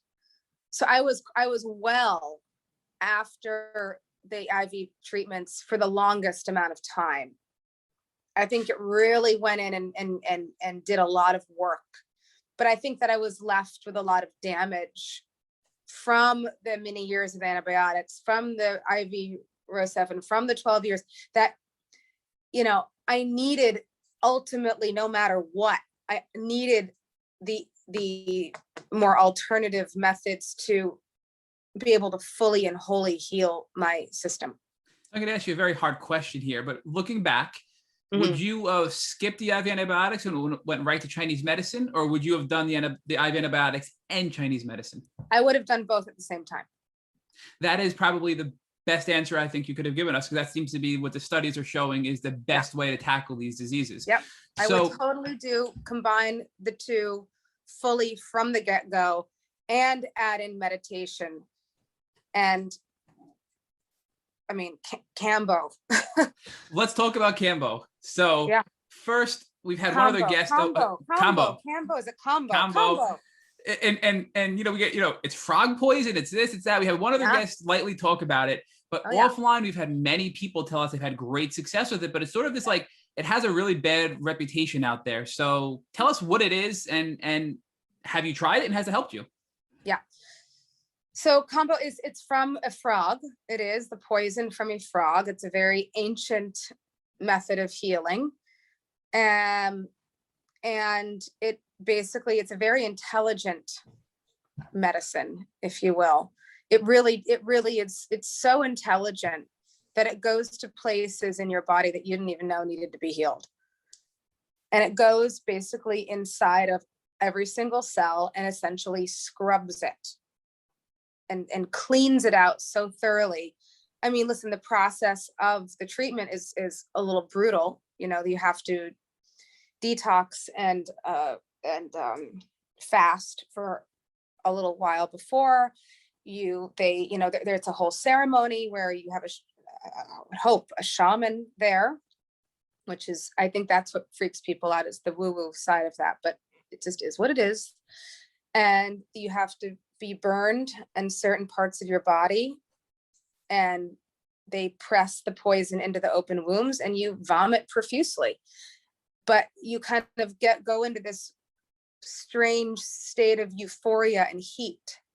You feel your body heating up very much, and you go through this sort of almost euphoric out of it sensation, and then you vomit the bile, essentially. I mean, it's not pleasant. It's very intense, but it's very extremely effective. And there are many people who are willing to do things like that, even though they may be uncomfortable, while doing it, if they're going to have a positive benefit health-wise. So did it help you with your symptom and in healing from Lyme disease, do you feel? Was that a key factor in your healing journey? I didn't do the Cambo treatments until much later. I didn't do the Cambo treatments until about a couple of years ago, actually, when I was all better as far as I knew from Lyme disease. I was fine. I didn't really need anything. And then there was like, so I was like, oh, I'm feeling a little like limey, and my husband was like, well, let's see what we're going to do. So, and and we met with a business partner of ours, actually, and he suggested Cambo treatments. And I was like, oh boy, I don't know if I'm brave enough to do that. I was but then after a couple of months of researching it and talking to a few people, I heard it was the most effective thing in the world, and also for other traumas. Mm-hmm. And I have been through other traumatic things in my life that I knew needed healing.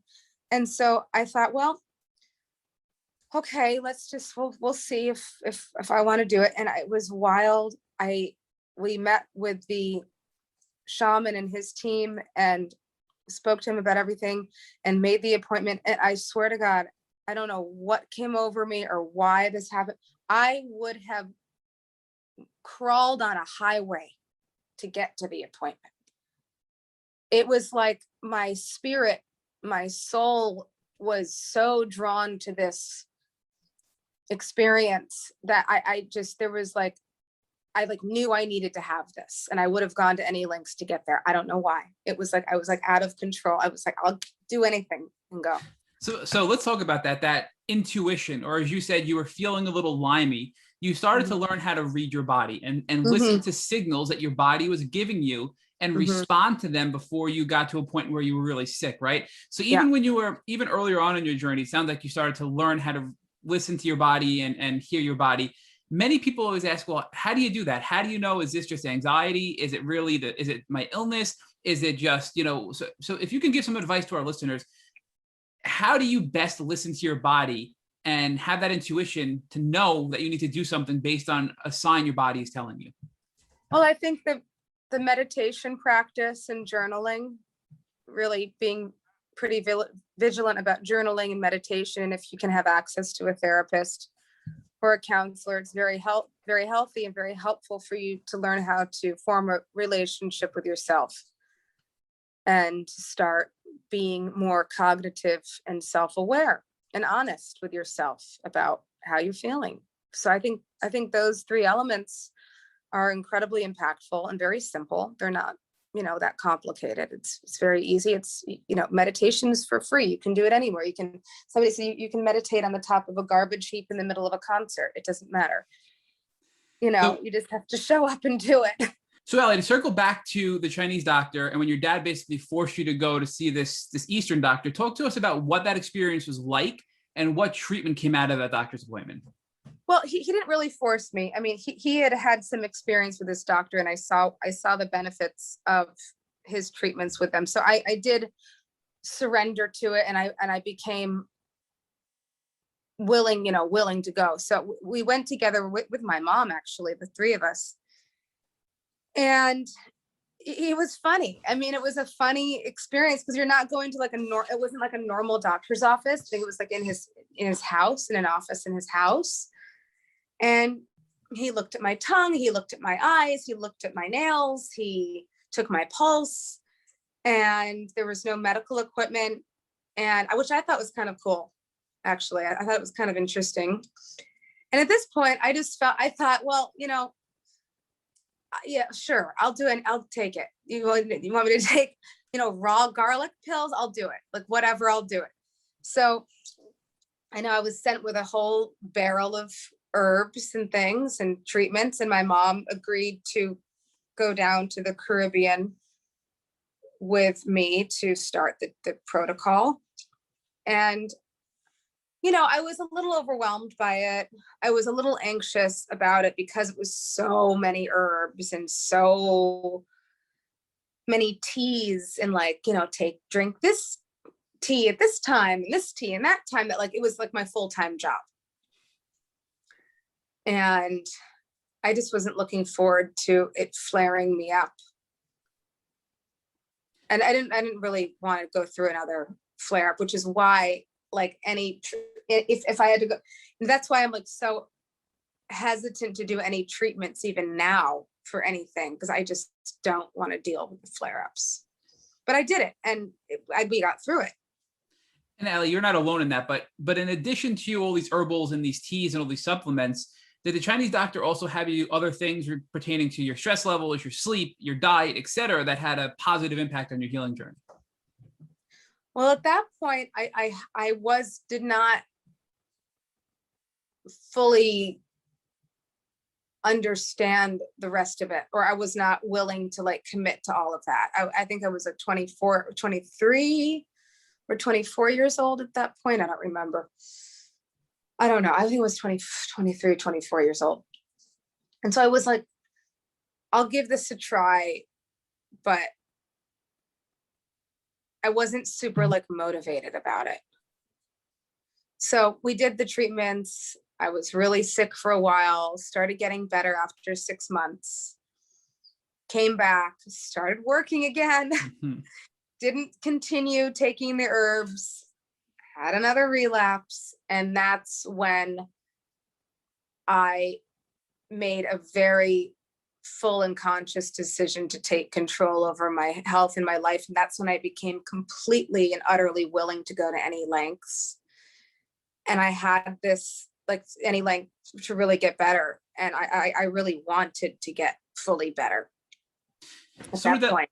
What did that look like for you? So now you finally were fully committed to this Chinese medicine healing modality. Well, what did that look like? I wasn't committed to it. No, I wasn't committed to it. I did it for 6 months. I just did it.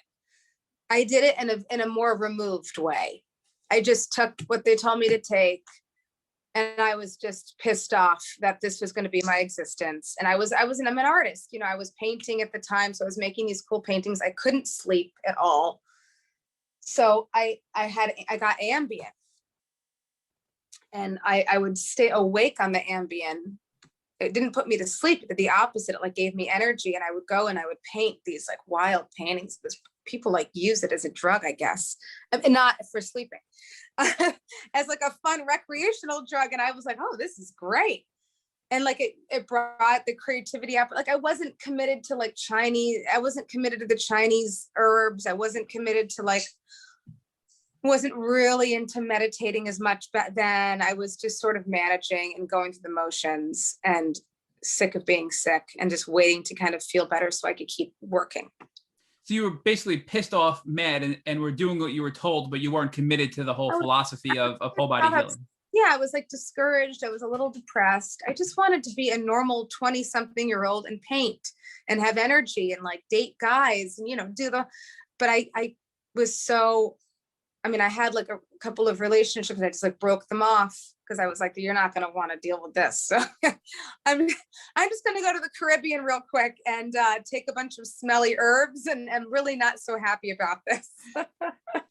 And all of your feelings are totally justified, and anybody in the world would experience those same frustrations you had as a 20-something-year-old, just wanting to be healthy, 23. Happy, and live your life, right? Yeah, I was 23 years old. Can you imagine?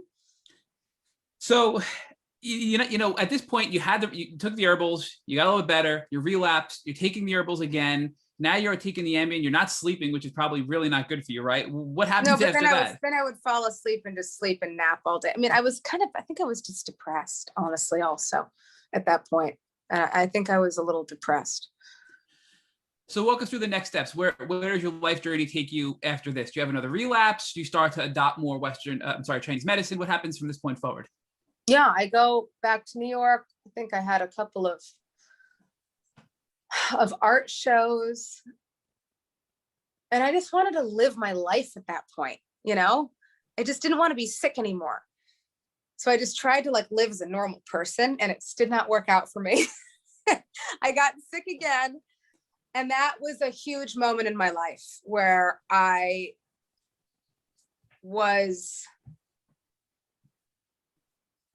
was a huge moment of,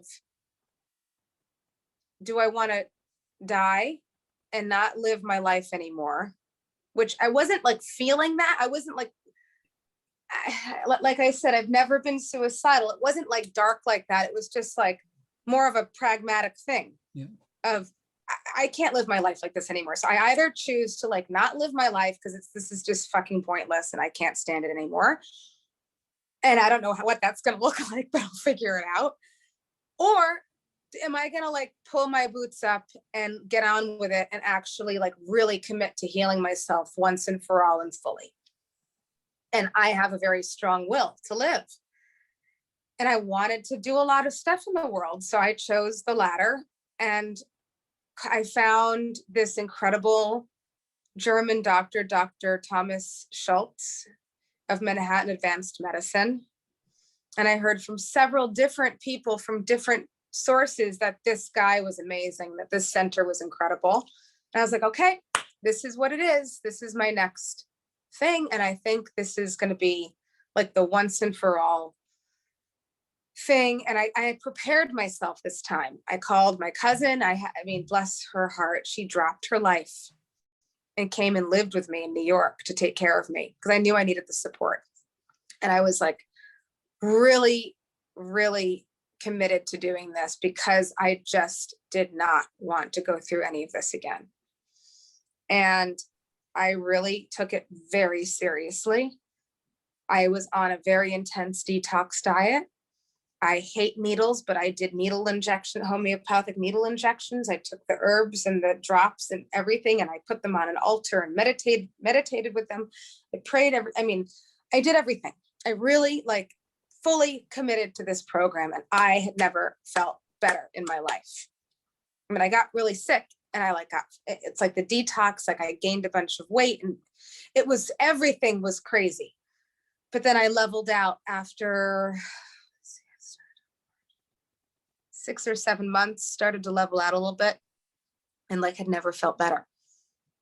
Never felt better. And of course, again, I had all of these opportunities to start producing people's fashion shows and styling and all of these things. And so I started working again, but I was very vigilant about sleeping and meditating and taking care of myself and diet. So I was able to manage through that. And then my dad said, why don't you start your own clothing line? And I said, yes, absolutely. I can. I'm well again. I can do this. Started doing that. And by the way, this is over the course of 2 years. I was doing well. But then when you're running your own company and in the fashion business, balancing all of wellness is very challenging to do. And of course I was like, I want to change the fashion industry to become more well and holistic and healthy. And we're going to take meditation breaks. And, that can't happen every day. So it was that protocol, though, the German homeopathic treatment and detoxing was probably the most thorough form of treatments I'd ever done, and the most committed I'd ever been. It was the most effective, essentially. So I'm almost afraid to ask this question, and I'm pretty sure I know the answer from just doing our background research on you, but tell us what happens now. You're 2 years in, you're doing well, you're managing your stress, you're sleeping well, you're fully committed to this protocol, but you're also doing too much, just to be frank about it. You're running a business, you're taking on too much in life. Mhm. What happens next? Start the business. I meet my now husband. I was 25. Can't believe that. I was 25, met my Steve, my husband now, and was falling in love and happy and really at like the top of my game with my business. I was so proud of the shows that I was doing, and it was really going very, very well. And in the spring, it was around March, when I just had way too much on my plate. It was just too many things. And I remember having like 2 laptops opened up, 2 notebooks. I mean, it was like I didn't know what to do first. And I crashed. And my brain, it was like an on switch had been on and sustainably well for 2 years. And then all of a sudden, sitting at my desk, it went off.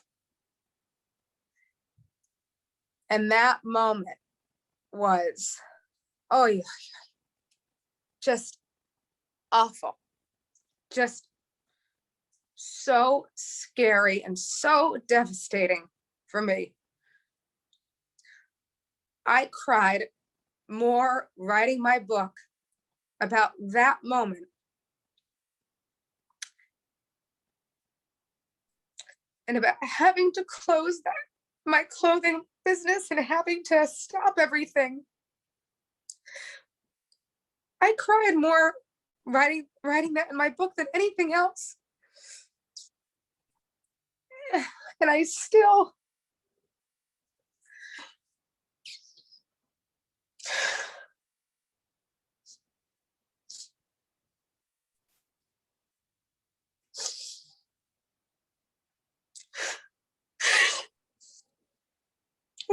really, I don't know why it upsets me so much.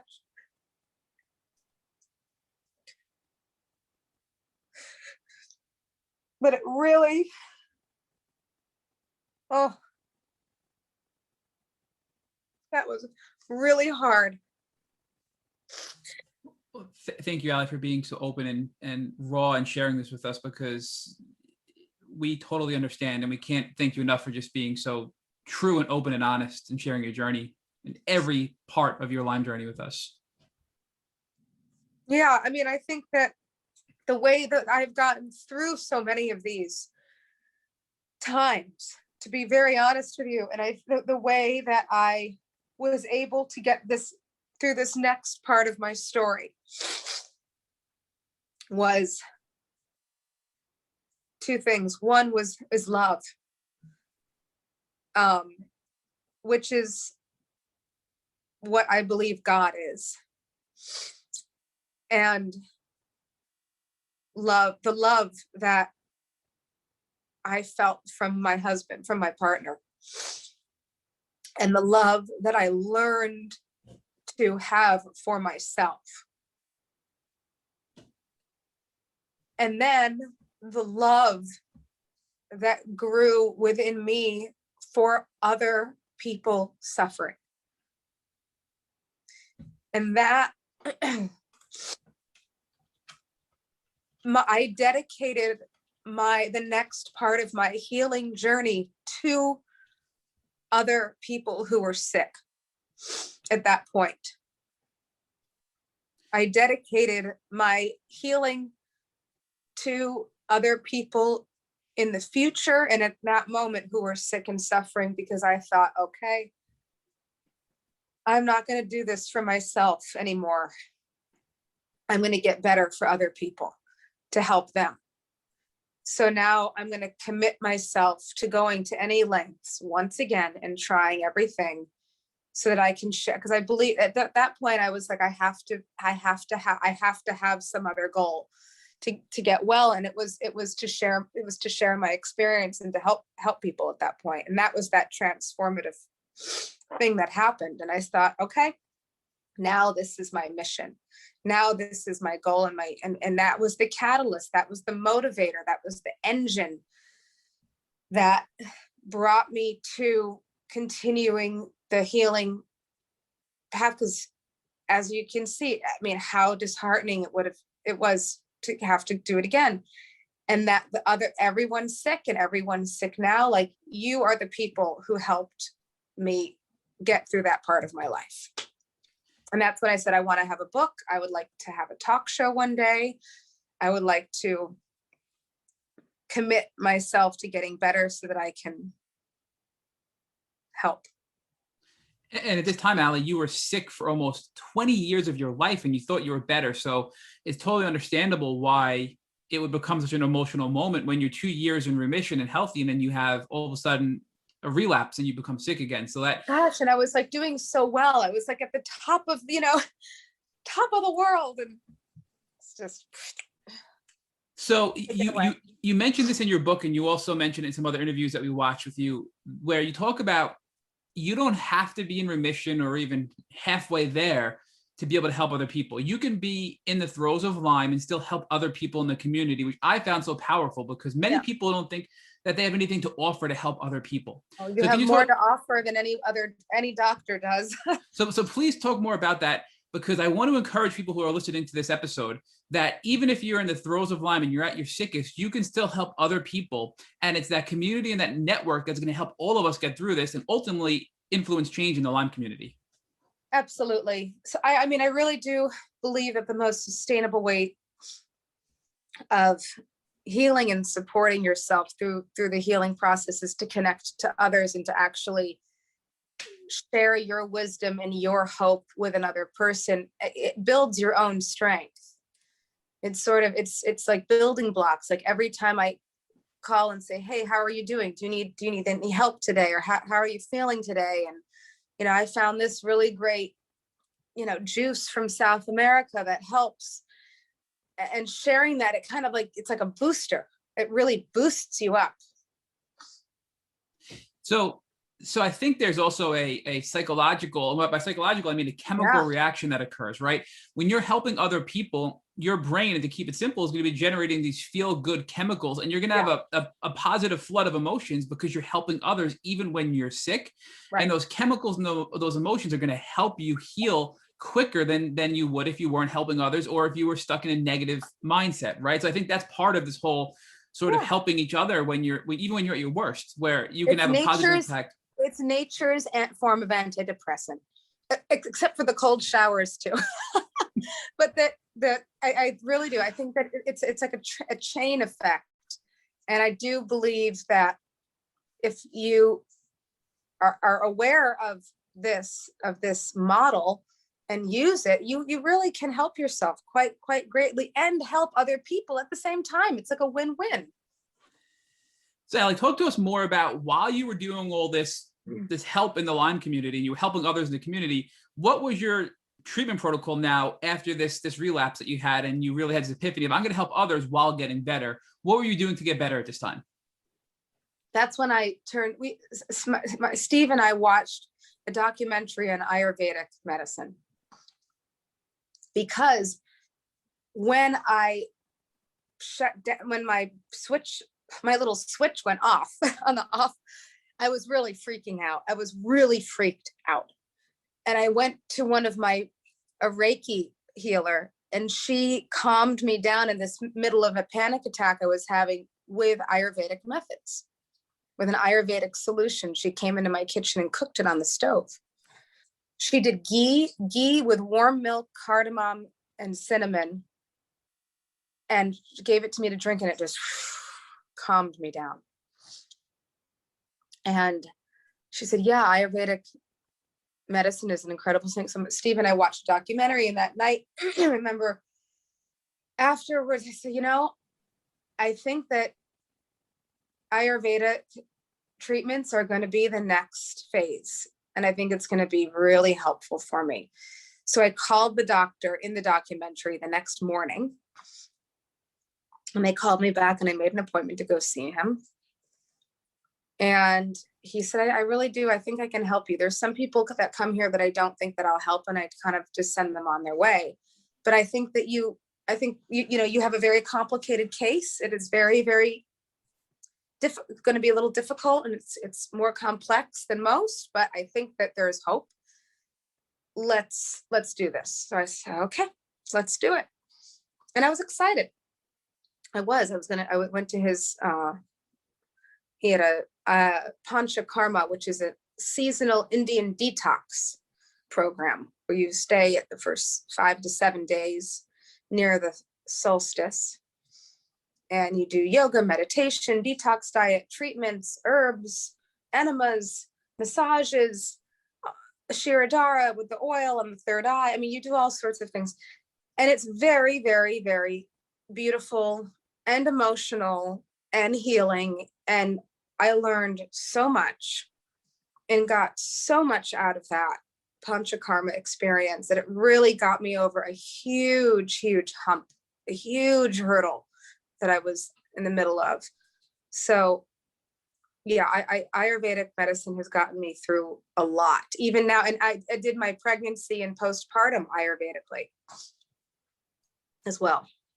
So talk to us more about your husband, Steve. So he met you when you were healthy and you were running your business and you weren't sick, and then you crashed. He didn't know the sick Ally. So what did you do? Because clearly something you did, Ally, you have a lot to be proud of here, because the majority of people that we speak to, probably 99% of them, if not more, who are in relationships when they get sick, those relationships don't last. Your relationship not only lasted, he's now your husband and you have a beautiful child. So tell us what you did and how you communicated with your now husband at the time to keep that relationship strong and going, even when you were at your worst.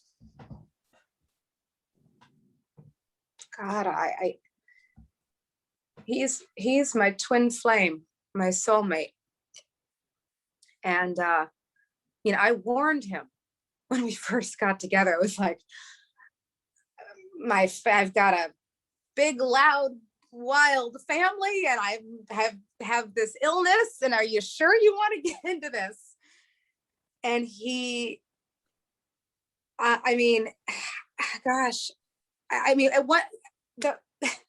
remember once I came home after being sick. We had been together at that point for about a year and a few months.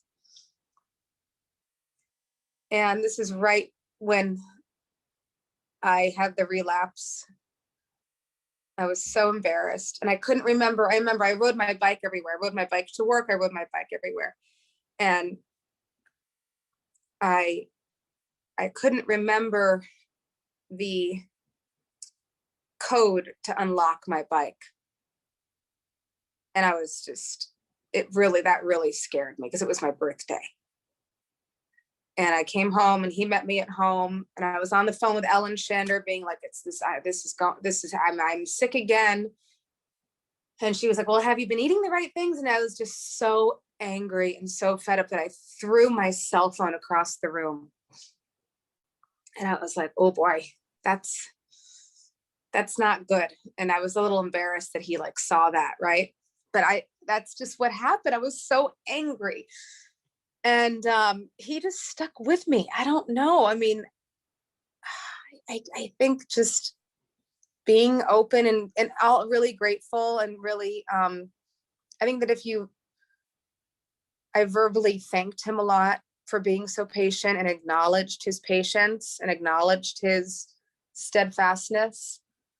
And I was also as attentive as I could be with his needs, which took work.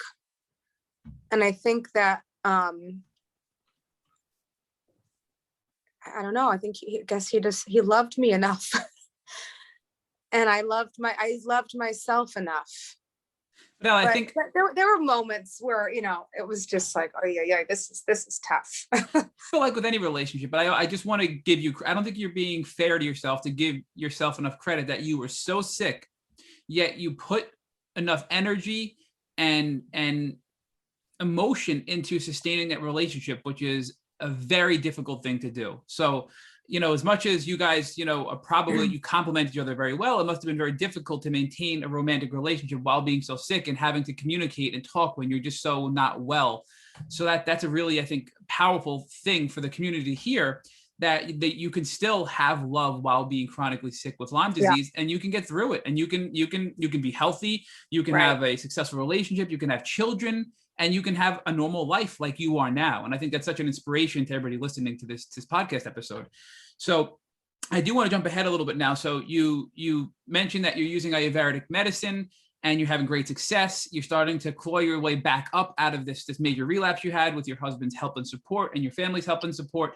So walk us through what happens from that time period when you're now adopting the Ayurvedic medicine, and between that point and when you then got pregnant with your now daughter.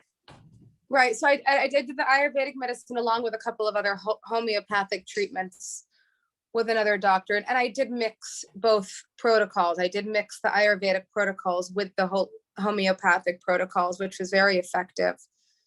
And we moved, after I closed my company, we moved back down to the Caribbean for a little while together. He was able to work remotely from there.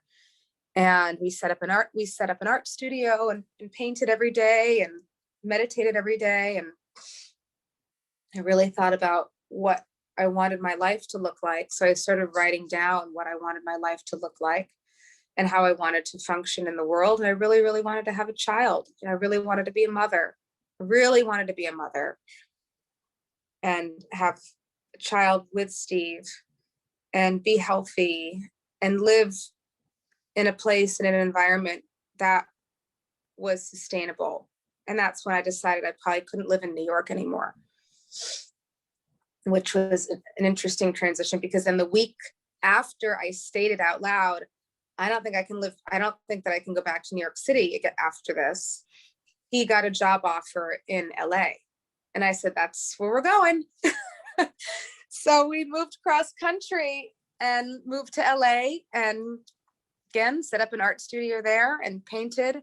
And he was doing his work, and he was working with Skrillex, with Sonny at the time. And we went on a tour with Skrillex through Japan. And that's where we conceived Harley. So, Ally, on that note, so many people reach out all the time about concerns pertaining to having a child when you have or had Lyme disease. Pregnant, by the way. Oh, it wasn't planned. Okay. No, I did not know. So once you realized you were pregnant, what fears or lack thereof did you have about passing Lyme disease on to your now daughter, Harley? Everything. I was so freaked out. By the way, there was a Korean doctor with whom I was planning on getting stem cell therapy from, just because my dad had heard about him, and he was like, listen, just to like completely make sure 1000% that Lyme isn't in your body, just go and see this doctor and like maybe do a treatment, since you're pretty well right now after all the homeopathics. And I really worked very hard in building my system back up from the years of damage from the antibiotics. Now you're healthy now, why don't you do the stem cell treatment? That way you can just really boost yourself. So I had this appointment, and like 2 weeks before the appointment, I found out I was pregnant. And I was like, I was like really nervous. And I was calling all my doctors being like, do you think this is safe? Do you think this is okay? And, and they said, no, I think you're actually pretty healed and like in a good place. You don't have acute Lyme, which is when it can really be passed down to the child. I think you're healed enough. So I went to the Korean doctor. He took blood, because he, again, can look into the blood way better than most American doctors are allowed to. And he came back with the results, and he said, wow, like you have done a lot of work, I can see, and it's really paid off, and you're really okay. You're Lyme free, totally Lyme free. You're healthier than most people. You're going to be fine. And I was like, okay. So I wanted to say that if people are currently sick with Lyme, I think it's your opinion and your living proof that if you can get your Lyme into remission and you can successfully, battle this disease and ultimately dominate it, then you can have a child Lyme free and not have to worry about giving Lyme to your child congenitally. Correct. And I've still been, I've always, as soon as I had the baby and had our daughter, and even through, like, I'm always, if we have to do blood work, I'm like, can you just add the Lyme, can you please just add the Lyme disease thing on there so we can just double check that she's okay. Just because I you never know. And she's totally healthy. I mean, I'll tell you, this child is strong as an ox. And Harley's Thank now, God. she's 6 years old, had She's numerous Lyme tests done and never tested positive. So you're living proof that you can have a child after Lyme and not have to worry about passing it on to your child. Correct. But listen, this is my unique story. It could be different for somebody else. I don't know. Well, your story. When we go to Connecticut, I put her in white leggings and put the socks and spray her down and let her go play. But I'm an educated mother in where she wears all white, long sleeves, long pants, tucks the pants into the socks, spray her down with TikTok naturals on her skin, and then I do off on the outside of the clothes. So Ally, once you had your daughter Harley and you've been in remission, you've been doing well, did you have any other health challenges, or have you been pretty much symptom-free and living a healthy life since having your daughter? I've been pretty good, actually. Yeah, I really have been. I've been really, I think there is something that shifted after giving birth. So before I hand this back over to Rich and for Rich to conclude this interview, I just want to ask a question because it helps put things in perspective for people listening. Give us an idea of one of your worst symptoms or one of your worst moments because of Lyme disease. And then one of the things that you're doing today that you never thought in a million years you could have done after being sick with Lyme. Okay, that's interesting. Oh, running.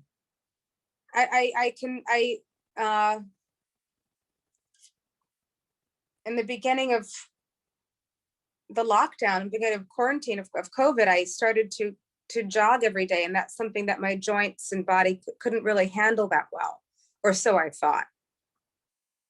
And jogging and running has been a big part of my life, which I never thought that would be sort of a thing that I could handle, but I can do very well with it, actually. So Ally, let's talk about the transformational experience that Lyme disease has been for you. And you sort of touched on that through a number of different parts of this journey. But one of the things that became clear to me is that you came to a different relationship with yourself through this journey. Yeah. And part of the most moving part of the journey, as I've understood it, was that you learned how to heal spiritually, emotionally, and then physically. So talk to us about your spiritual transformation and your emotional transformation and how that played a large role in your physical healing. Mm-hmm. Well, I think that once that moment where I really decided that I wanted to take matters into my own hands and wanted to be well, I created this vision of myself as a well person. Like, if I didn't have Lyme disease, what would I want to be like? How would I want to function in the world? And I think that really, setting that goal and that vision really helped me understand who I was and what I wanted. And mine was very basic. It was a very simple thing. It was just really just wanting to live a normal life and being able to go to a grocery store, make a grocery list, and not being overwhelmed by that. I'm sorry, I still struggle with that, by the way. But no, it's funny. I turned to meditation and spirituality. When I say spirituality, I just mean, like, I read a lot of books like the Power of Now, and Ram Dass's teachings really helped me get through a lot of times. And I think having a belief that maybe we're on this planet for other reasons, and there's something out there that is greater than us, and just to kind of not take this whole life experience too seriously, to wear life like a loose garment and just sort of enjoy, relax, and have fun a little bit more, and not be so rigid and uptight with everything. So that helped. And I kind of looked at all these experiences. Okay, this is fascinating. How can I use these experiences to evolve my spirit a little bit. And maybe these are things that I need to learn. There are always lessons within challenges. And I think it's more interesting to approach life in that way. When a challenge is presented, you think, what are the possible lessons that I can take out of this? And what are the possible silver linings that I want to find through this process? And that awareness helped me go through these experiences in a way that wasn't so in the weeds of it. I was able to sort of see the forest over. And I worked with a lot of healers and past life regression coaches. And, I did a lot of that sort of wild, weird, it was fun. It was interesting. It was made the journey a little bit more fun. And it resonated with me. So I went with it. And I learned so many different things through the experiences, and was able to reconnect with a much deeper side of my spirit than I ever had before. And it made the experience more fun and more enjoyable. And I really connected with myself and formed a relationship with myself. And I at one point I worked with this trainer who helped teach me how to care for myself as if I were a 3-year-old. And I did this work. I did like a lot of emotional work around taking care of yourself and forming a relationship with yourself in which you truly love yourself like a child. And it felt so stupid and so idiotic and so silly to like do this work, but it was really, really, really helpful. And I would do things like, okay, sweetie, it's time to take your vitamins, and we're going to feed you now, and you're going to take a nap, and we're going to take a walk in the fresh air. And I did this, and it felt so like silly, but it was so beneficial. And exercises like talking to myself in the mirror and positive affirmations in the mirror were incredibly beneficial. And you have to like kind of get past yourself while doing that. And those exercises are things that I work with a lot of Lyme patients who I'm connected with, and walk them through these exercises and help coach them through them, because these are the things that help you do the real work, besides just the taking of the herbs and the medicine and putting healthy food into your body. It's having the more spiritual, emotional, or psychological element to it. Just makes it more interesting, and I think it's more enriching. Well, you've talked about detoxing a lot in a lot of the materials you've written. Yeah. You talked about spiritual detoxing, emotional detoxing, and Right. physical detoxing. So can Right. you talk to us about the importance of detoxing generally, and Yes. speak specifically about allowing yourself to emotionally and spiritually detox Mhm. as an important element of your healing journey? Right. So it's incredibly important, especially when you are physically detoxing, because when you're physically detoxing, you're more sensitive, you're more vulnerable, you're more open, you're detoxing emotionally as well. So it was very important for me to only associate with people who were very healthy and well emotionally and mentally. I also did not watch the news during this time. I did not watch any violent TV shows or movies.